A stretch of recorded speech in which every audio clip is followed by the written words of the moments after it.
இந்த 6 கெட்ட பழக்கத்தையும் எங்களை விட்டு இல்லாமல் ஆக்கிறோம். முதலாவது அரஐதல்லதி யுகذிபு பித்தீன், பொய்ப்படுத்துறது.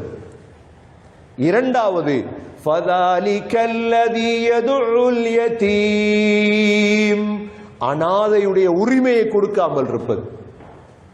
வலா யஹுல்லு அலா தஆமில் மிஸ்கீன், மிஸ்கீனுக்கு சாப்பாடு கொடுக்காமல் தூண்டாமல் இருப்பது.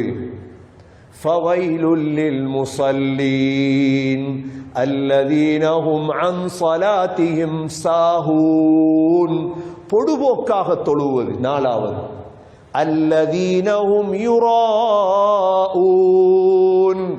மக்களுக்கு காட்டுவதற்காக செய்வது. ஆறாவது வயம்னஊனல் மாஊன், அற்ப பொருள் கூட சதக்கா கொடுக்காம விடுறது.